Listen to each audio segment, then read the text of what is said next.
Hello everyone, welcome to today's session. ఇవాల్టి సెషన్లో మనం నేర్చుకోబోయేటువంటి topic Nazism and the rise of Hitler. ఈ చాప్టర్లో మనకి ప్రధానంగా వచ్చేటువంటి అంశాలు ఏంటి, అదేవిధంగా మనకి ఇందులో కవర్ చేసేటువంటి అంశాలు ఏంటి అనేది ఒకసారి కనుక మనం చూసుకున్నట్లయితే మనకి మేజర్గా ఈ చాప్టర్ ఏం డీల్ చేస్తుందంటే, this chapter traces the tragic collapse of democracy in Germany after World War I. The factors that allowed a dictator like Adolf Hitler to come to power and the devastating ideology and consequences of Nazi regime.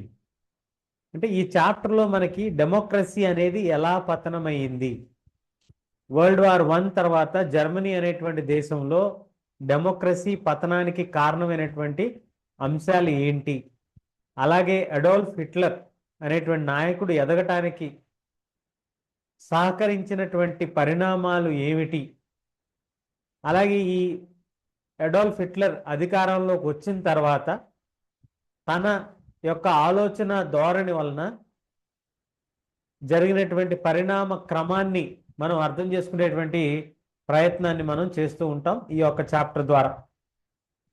So first part, the birth of Weimar republic. ఇందులో మనం Germany defeat world war 1లో జరిగిన తర్వాత నుంచి మొదలు పెట్టుకొని ఆ తర్వాత treaty of వర్సైల్స్లో జరిగినటువంటి ఒప్పందాలు, దాంట్లో జర్మనీ వైపు జరిగినటువంటి ఆంక్షలు, అవన్నీ కూడా చూస్తూ ది నవంబర్ క్రిమినల్స్ అని ఎవరిని పిలిచారు, ఎందుకు పిలిచారు అనేటువంటి అంశాలను తీసుకుంటూ economic crisis and hyperinflation, 1923లో వచ్చినటువంటి ఎకనామిక్ క్రైసిస్ ఆర్థిక మాంద్యం, అలాగే హైపర్ ఇన్ఫ్లేషన్ విపరీతమైనటువంటి ధరల పెరుగుదల, ఇవన్నీ కూడా మనం ఫస్ట్ పార్ట్లో చూస్తూ ఉంటాం. సెకండ్ పార్ట్లో భాగంగా మనం the great depression and Hitler's rise to power. Hitler అసలు ఎలా అధికారంలోకి వచ్చాడు, ప్రపంచవ్యాప్తంగా జరిగినటువంటి ఆర్థిక మాంద్యం, దాని యొక్క ప్రభావం జర్మనీ పైన ఎలా పడింది, ఇండస్ట్రియల్ ప్రొడక్షన్ ఎలా పడిపోయింది, దానికి నాజీస్ చేసినటువంటి అపీల్ ఏంటి, రాజకీయంగా వచ్చినటువంటి మార్పులు ఏమిటి, ఇవన్నీ కూడా మనం సెకండ్ పార్ట్లో చూస్తాం. Third part purely the destruction of democracy. On January 30, 1933 president Hindenburg, అప్పుడున్నటువంటి దేశ అధ్యక్షుడు, ఛాన్సలర్షిప్ పదవిని, హైయెస్ట్ క్యాబినెట్లో ఉన్నటువంటి అత్యున్నత పదవిని హిట్లర్కి ఇవ్వటం జరుగుతుంది.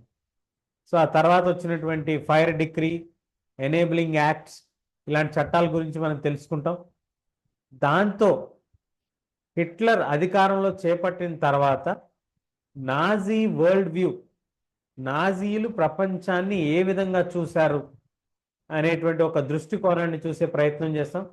అందులో భాగంగా వాళ్ళు తీసుకున్నటువంటి రేషియల్ హైరార్కీ, నాజీస్ అందరికంటే కూడా ఉన్నతులైనటువంటి వాళ్ళుగా హైరార్కీ అన్నప్పుడు ఎవరి పైన ఎవరి కింద అనేటువంటి అంచనా వేస్తున్నప్పుడు ఆరియన్స్ పైన ఉంటారనేటువంటి ఒక లెక్క వేయటం, తర్వాత లెబెన్స్ట్రామ్ లివింగ్ స్పేస్ కోసం ఎక్కువ టెరిటరీస్ని తీసుకోవటం, రేషియల్ స్టేట్ ఉటోపియా, అన్డిజైరబుల్గా కొంతమందిని ప్రకటించటం, వాళ్ళని ఎలిమినేట్ చేసే ప్రయత్నం చేయటం, ఇవన్నీ పరిణామాల్ని మనం చూస్తూనే తర్వాత యూత్, ఉమెన్ నాజీ జర్మనీలో ఎలాంటి పాత్ర పోషించారు, కంట్రోల్ ఓవర్ స్కూల్స్ పైన ప్రభావాన్ని లేదా వాటి యొక్క కంట్రోల్ని ఎలా చూపించారు ఏంటి, యూత్ చిల్డ్రన్, హిట్లర్ యూత్ అనేటువంటి దాన్ని ఒకటి పెట్టి వాళ్ళ ఫిజికల్ అండ్ మిలిటరీ ట్రైనింగ్ ఇవ్వటం, the cult of motherhood,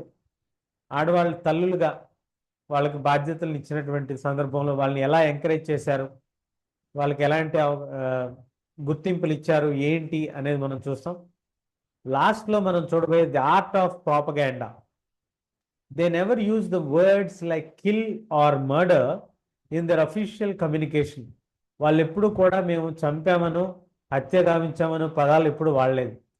special treatment, final solution, selection, disinfection, evacuation ఇలాంటి పదాలను వాడటం, సినిమాలు తీయటం, పోస్టర్లు వేయించటం, రేడియో షోస్ చేయించటం, ఇట్లాంటివన్నీ కూడా మనకి జరుగుతూ ఉంటాయి.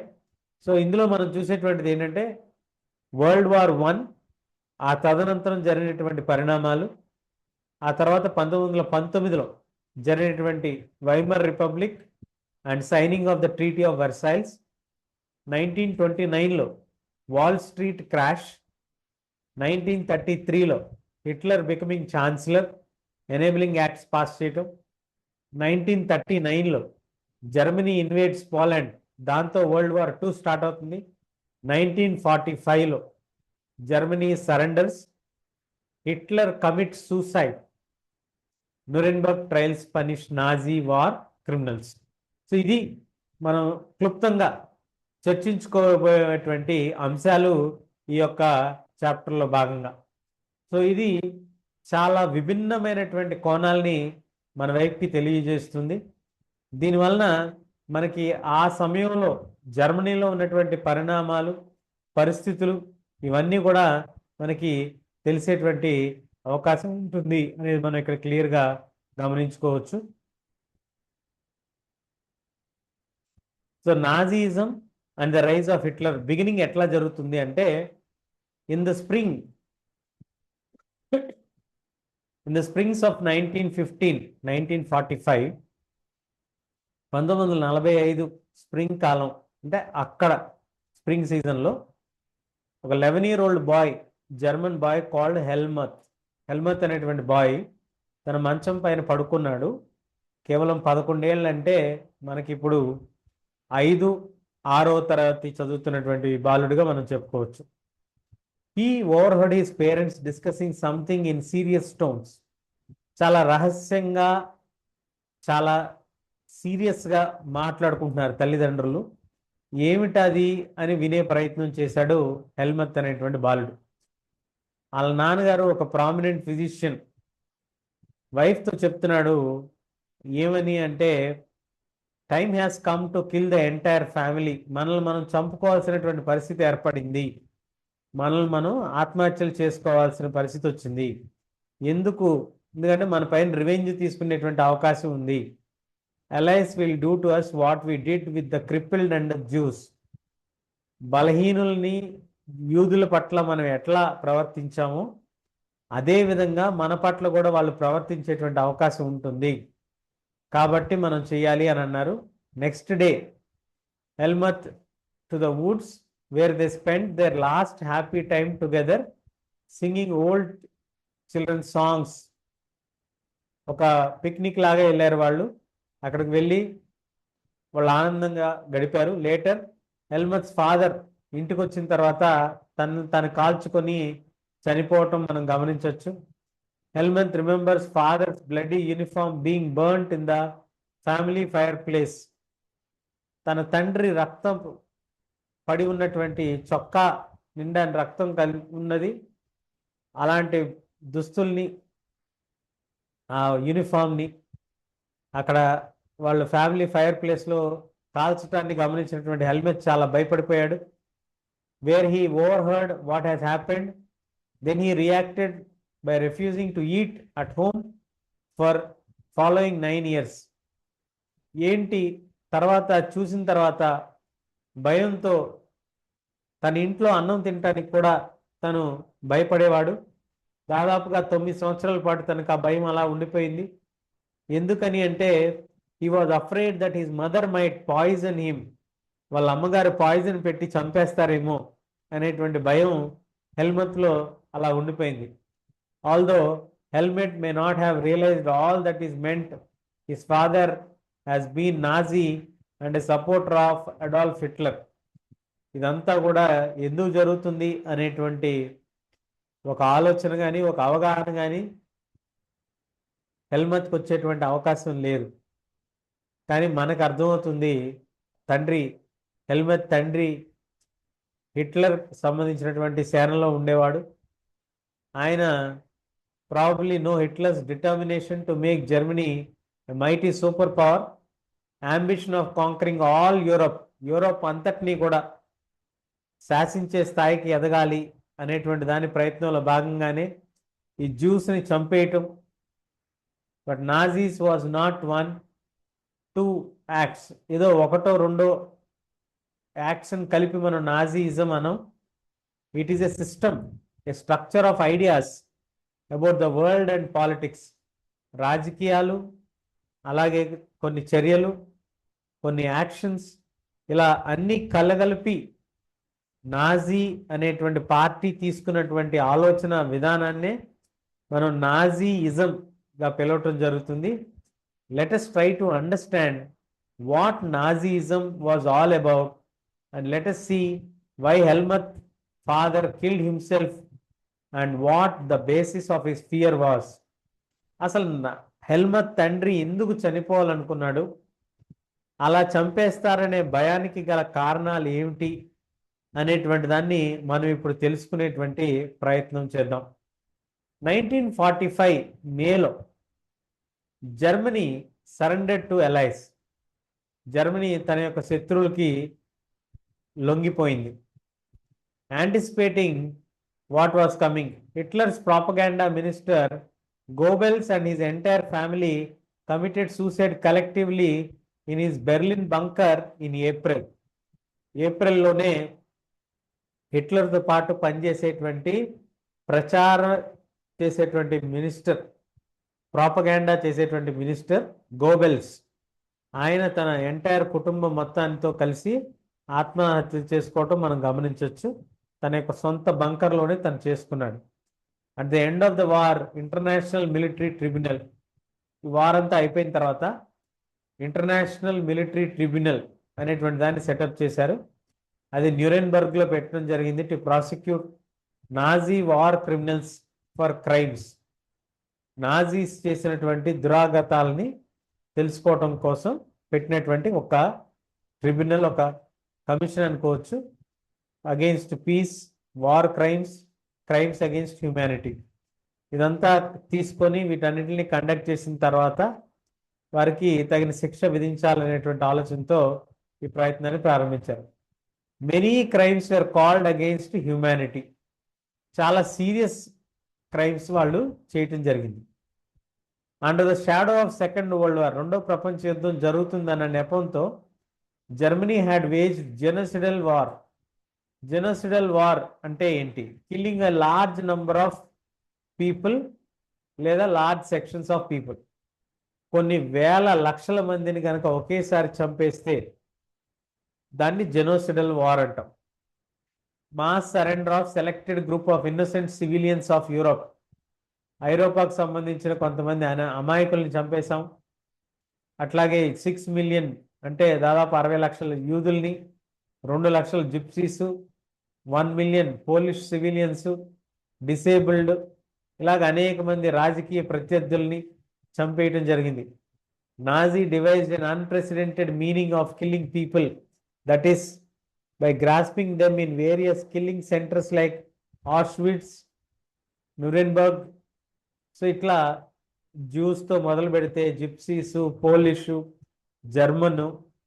జర్మన్లోనే ఎవరైనా అంగవైకల్యం కలిగిన వాళ్ళు ఉంటే వాళ్ళే దేశంలో అపోజిషన్ పార్టీ గ్రూప్ వాళ్ళైతే వాళ్ళని, ఇట్లా అనేక రకాలైనటువంటి వాళ్ళని చంపుకుంటూ వచ్చినటువంటి చరిత్ర మనకు కనిపిస్తూ ఉంటుంది హిట్లర్ నేతృత్వంలో.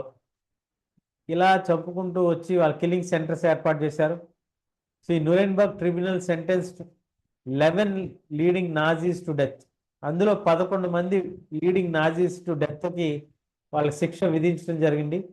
మెనీ అదర్స్కి లైఫ్ ఇంప్రిజన్మెంట్ ఇచ్చింది. The retribution did not come yet. The punishment was far short of brutality and the extent of the crimes that allies do not want to be harsh or defeated Germany as they had been with World War I. వాళ్ళన్ని లక్షల మందిని చంపేశారని చెప్తూనే మరి న్యూరెన్బర్గ్ tribunal ఏదైతే అత్యున్నత న్యాయస్థానం అధ్యయనం కోసం పెట్టబడిందో ఆ న్యాయస్థానం ఎక్కువ మందికి శిక్ష వేయకుండా ఒక 11 మందికి మాత్రం మరణశిక్ష విధించి మిగతా వాళ్ళకి ఒక లైఫ్ టైం ఇంప్రిజన్మెంట్ అంటే జీవిత కారాగారం విధించి వదిలేయటం జరిగింది. అంటే వాళ్ళు చంపిన లక్షల మందితో పోల్చుకుంటే కేవలం ఒక 10-15 మందికి మాత్రమే శిక్ష విధించడం పట్ల ఏమిటి ఆలోచన అని చూసినట్లయితే మొదట ప్రపంచ యుద్ధం తర్వాత మనం జర్మనీతో వ్యవహరించినటువంటి తీరు ఏదైతే ఉందో ఆ తీరు అంత గొప్పగా లేదు. కాబట్టి రెండో ప్రపంచ యుద్ధం తర్వాత అలాంటి తీరు ప్రదర్శించటం మంచిది కాదు అనేటువంటి ఒక ఆలోచనతో కొంత మెతక వైఖరి అవలంబించినట్టుగా మనకి ఇందులో కనిపిస్తూ ఉంది. Everyone came to feel the rise of new Nazi Germany could be partly traced back to German experience at the end of World War I. World War I తదనంతరం ప్రతి ఒక్కరూ కూడా నాజీ జర్మనీ ఎదుగుదలని క్లియర్గా చూడటం ప్రారంభించారు. ఏమిటి అప్పుడు జరిగినటువంటి ఎక్స్పీరియన్స్, ఏ ఎక్స్పీరియన్స్ వాళ్ళని అటువైపుగా చూసేలా చేసింది అనేటువంటిదే మనం ఈరోజు చూడబోయేటువంటి ప్రధానమైనటువంటి అంశం. The birth of Weimar Republic. Weimar రిపబ్లిక్గా మారినటువంటి జర్మనీ. జర్మనీ 1914-1918 మధ్యకాలంలో ఒక పవర్ఫుల్ ఎంపైర్గా ఉండేది, ఒక సంస్థానంగా ఉండేది. World War I alongside of Austrian empire and against the alliance of England, France, Russia. రష్యాకి, ఇంగ్లాండ్కి, ఫ్రాన్స్కి వ్యతిరేకంగా ఆస్ట్రియాతో జర్మనీ కలిసి ఉండేటువంటి పరిస్థితులు అప్పుడు ఉండేవి. Enthusiastically hoping for gain quick victory, త్వరగా యుద్ధం సాధించి విజయాన్ని సాధించాలనేటువంటి ఉద్దేశంతో వాళ్ళు యుద్ధంలో ప్రారంభించడం మొదలైంది. కానీ ఆ యుద్ధం పెరిగి 4 సంవత్సరాల కాలం పాటు వెళ్ళింది. Germany made initial gains by occupying France and Belgium. ఎప్పుడైతే మొదట్లో యుద్ధం ప్రకటించారో ఆ యుద్ధంలో ఫ్రాన్స్ పైన, బెల్జియం పైన కొంత విజయాలు కూడా సాధించింది. However the allies strengthened the US entry in 1917-1, defeating Germany and Central Powers in November 1918. 1917వ సంవత్సరంలో యుఎస్ ఎంటర్ అయిన తర్వాత జర్మనీ తన యొక్క ప్రాబల్యాన్ని కోల్పోతూ వచ్చింది. ఫైనల్గా 1918 వచ్చేపాటికి పూర్తిగా ఓడిపోయినటువంటి సందర్భం మనకి ఇక్కడ కనిపిస్తుంది. సో డిఫీట్ అయిపోయినటువంటి ఇంపీరియల్ జర్మనీ అప్పుడున్నటువంటి రాజు పార్లమెంటరీ పార్టీస్ అన్నిటిని కూడా జర్మన్ పాలిటీ రీకాస్ట్ చేయడానికి ఒక నేషనల్ అసెంబ్లీని ఎస్టాబ్లిష్ చేసి ఒక రాజ్యాంగాన్ని రచించాలి అనేటువంటి దాన్ని పెట్టారు. Deputies were now selected for German parliament on the basis of equal universal votes cast by all adults including women. అందరూ ఓటు వేసినటువంటి వాళ్ళు ఎన్నుకునేటువంటి పరిస్థితి తీసుకొచ్చారు. సో అప్పుడు మార్పు వచ్చింది. రాజుగారు పదవి చెక్తులయ్యి పార్లమెంటరీ విధానం తీసుకొచ్చే ప్రయత్నం చేశారు. The republic was not received well by its own people because the terms it was forced to accept Germany at the end of the defeat of world War I. World War I తర్వాత Germany చేత చేయించబడినటువంటి షరతులు అంత దయనీయంగా ఉంటాయి అంటే అవి శత్రువులకు కూడా అనిపిస్తుంది, ఏంటిది ఇలా ఉన్నాయనని. వాళ్ళ చేత రాపించబడినటువంటి శాంతి ఒప్పందంలో భాగంగా పీస్ ట్రీటీలో వెర్సైల్స్ అనేటువంటి ప్రాంతంలో జరిగింది. చాలా హార్ష్గా ఈ ట్రీటీని పెట్టడం జరిగింది. Germany last all the overseas colonies, ఉన్న కాలనీస్ మొత్తం కూడా పోయాయి. అలాగే 1/10 ఆఫ్ ఇట్స్ పాపులేషన్, జనాభా చనిపోయారు, టెరిటరీస్ పోయాయి, తన సొంత టెరిటరీ పోయింది, 75% ఆఫ్ ఐరన్ పోయింది, 26% ఆఫ్ పోలాండ్కి, ఫ్రాన్స్కి, డెన్మార్క్కి, లిథువేనియాకి ఇవ్వటం జరిగింది. Allied powers demilitarize Germany to weaken its powers. ఇంకా జర్మనీని డీమిలిటరైజ్ చేశారు. వీటితో పాటు వార్ గిల్ట్ క్లాజ్ అనేటువంటి దాన్ని యాడ్ చేసి యుద్ధం వలన జరిగినటువంటి నష్టం మొత్తాన్ని ఒక లెక్క తీసి దాంతో 6 బిలియన్ పౌండ్స్ మాకు మీరు పే చేయాలి అని షరతు పెట్టి ఆ షరతుతో కూడా వాళ్ళని ఒప్పించడం జరిగింది. So Germany held the new Weimar Republic responsible for not only the defeat of the war but also for the disgrace of Versailles. యుద్ధం ఓడిపోయాం, స్వాతంత్రం వచ్చింది, ప్రజాపాలన వస్తుంది అనేటువంటి ఆనందం కన్నా కూడా ఓటమితో పాటు జరిగినటువంటి పరిణామ క్రమాలను గమనిస్తే ఆ పరిణామ క్రమం వీరికి చాలా కోపాన్ని, చాలా బాధని, చాలా ఆవేశాన్ని, చాలా అన్యాయం జరిగింది అనేటువంటి ఒక ఆలోచన విధానాన్ని వీళ్ళందరికీ కూడా తెలియజేస్తూ కనిపించటం మనం ఇక్కడ నోట్ చేసుకోవాల్సినటువంటి పాయింట్. సో అలా ఏర్పడినటువంటి వైమర్ రిపబ్లిక్నే బర్త్ ఆఫ్ వైమర్ రిపబ్లిక్ అంటాం.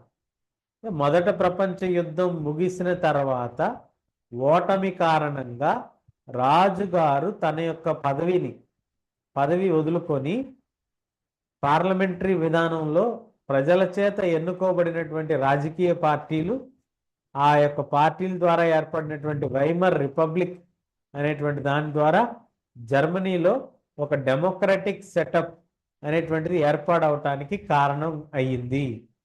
ఇది ప్రధానంగా మనకి ఉన్నటువంటి అంశం, బర్త్ ఆఫ్ వైమర్ రిపబ్లిక్. మరి ఎఫెక్ట్ ఆఫ్ వరల్డ్ వార్ 1 ఏంటి? ట్రీటీ వరకు చూస్తే ట్రీటీ చాలా హార్ష్గా ఉంది, హ్యూమిలియేటింగ్గా ఉంది, బాధను కలిగించేలా ఉంది అనేటువంటి అంశాన్ని మనం గమనించాం.